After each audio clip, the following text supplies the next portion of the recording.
नमस्कार, बहुत स्वागत है आपका न्यूज़ 18 के डिजिटल प्लेटफॉर्म पर। मैं हूं प्रशांत कटारे और बात हरियाणा के आईपीएस एडीजीपी वाई पूरन कुमार के सुसाइड मामले की। आईपीएस सुसाइड मामले में बड़ा अपडेट यह है कि सीएम ने अपने आवास पर इस मामले पर हाई लेवल मीटिंग की, जिसमें सीएम नायब सैनी के साथ चीफ सेक्रेटरी अनुराग रस्तोगी, डीजीपी शत्रुजीत कपूर और मंत्री कृष्ण लाल पंवार मौजूद रहे। मीटिंग के बाद सबसे पहले डीजीपी शत्रुजीत कपूर ही सीएम आवास से बाहर निकले। अब सूत्रों की माने तो सरकार डीजीपी शत्रुजीत कपूर को जबरन छुट्टी पर भेजने की तैयारी कर रही है और रोहतक एसपी नरेंद्र बिजारणिया को हटाने के लिए कार्रवाई की तैयारी में है। वहीं जबकि ओपी सिंह को हरियाणा का नया डीजीपी बनाए जाने की संभावनाएं बताई जा रही हैं। इससे पहले आईपीएस वाई पूरन कुमार की पत्नी अमनीत पी कुमार से सीएम नायब सैनी ने करीब 1 घंटे तक मुलाकात की थी। दोपहर करीब 12:30 बजे वो चंडीगढ़ के सेक्टर 24 में आईजी की पत्नी अमनीत कुमार के घर पहुंचे। इस दौरान करीब 1 घंटे तक सीएम सैनी ने अलग कमरे में आईएएस अमनीत पी कुमार के साथ मीटिंग की। मीटिंग के दौरान आईएएस अमनीत ने सीएम सैनी को 2 पन्नों की शिकायत सौंपी। इसके जरिए आईजी के लिखे सुसाइड नोट में शामिल अधिकारियों को सस्पेंड करने, अरेस्ट करने और परिवार को सिक्योरिटी देने की मांग की। इस दौरान अमनीत पी कुमार ने यहां तक कहा कि यह सुसाइड नहीं, एक तरह से मर्डर है। आखिरी नोट में सब कुछ साफ है, उसी आधार पर सभी के खिलाफ एफआईआर, अरेस्ट और सस्पेंशन की कार्रवाई होनी चाहिए। उनके साथ मुख्य प्रधान सचिव राजेश खुल्लर भी पहुंचे थे, जो कि आईजी पूरन कुमार ने अपने सुसाइड नोट में आईजी खुल्लर को ही अपनी आप बीती बताने की बात लिखी है। अमनीत पी कुमार की बेटी विदेश से वापस आ गई हैं और इसके बाद आपको बता दें कि आईपीएस वाई पूरन कुमार का परिवार लगातार कार्रवाई करने की मांग भी कर रहा है।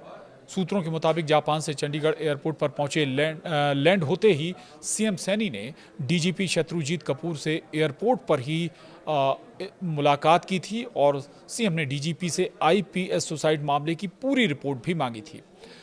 बुधवार को उनकी आईएएस अफसर पत्नी अमनीत पी कुमार जापान दौरे से चंडीगढ़ लौट आई थीं, लेकिन वो पोस्टमार्टम के लिए राजी नहीं हुई थीं। उन्होंने अधिकारियों से कहा था कि जब उनकी बड़ी बेटी अमेरिका से चंडीगढ़ पहुंच जाएंगी तभी इस पर फैसला होगा। इसी बीच अमनीत पी कुमार ने चंडीगढ़ के सेक्टर 11 थाने में हरियाणा के डीजीपी शत्रुजीत कपूर और रोहतक एसपी नरेंद्र बिजारणिया के खिलाफ शिकायत दी। उन्होंने आरोप लगाया कि डीजीपी और एसपी ने उनके पति का उत्पीड़न किया, जातिगत भेदभाव किया और उन्हें प्रताड़ित भी किया गया।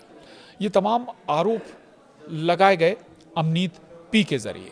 वरिष्ठ आईएएस अफसर ने दावा किया है कि उनके पति को SC/ST समुदाय से होने के कारण जाति सूचक गालियां दी गईं और सार्वजनिक रूप से अपमानित किया गया। फिलहाल आईजी का शव चंडीगढ़ के सेक्टर 16 स्थित गवर्नमेंट अस्पताल की मॉर्चुरी में रखा हुआ है। आपको बता दें कि आईपीएस वाई पूरन कुमार ने सुसाइड से पहले अपनी पत्नी को 15 बार कॉल किया था, लेकिन उन्होंने फ़ोन रिसीव नहीं किया था। यह भी बताया गया कि आईएएस पत्नी ने जापान से फिर अपनी बेटी को फ़ोन किया और पापा से बात करने के लिए कहा था। हालांकि बेटी बाजार में थी, मां से कहा कि वो घर जाकर बात करेगी। बेटी जब घर पहुंची और बेसमेंट में गई तब जाकर देखा कि वाई पूरन कुमार सोफे पर पड़े हैं और उनके कनपटी से खून बह रहा है। इतना ही नहीं, पूरन कुमार ने एक वसीयत भी लिखकर छोड़ी है, जिसमें सारी संपत्ति अपनी पत्नी के नाम करने की बात कही है। आपको ये भी बताते चलें आखिर में कि मंगलवार को पूरन कुमार ने सुसाइड करने से पहले अंग्रेजी में 8 पेज का सुसाइड नोट छोड़ा, जिसमें 30 से 35 आईपीएस अफसरों और कुछ आईएएस अधिकारियों के नाम लिखे होने की चर्चा है। उन्होंने इन अफसरों पर जातिवाद, पोस्टिंग में भेदभाव, ACR में गड़बड़ी, सरकारी आवास न मिलने और प्रशासनिक शिकायतों, मुकदमेबाजी के चलते परेशान करने की बात लिखी।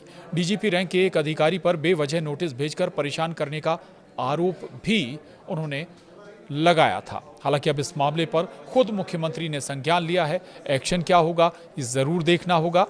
और आज के लिए इतना ही। नमस्कार।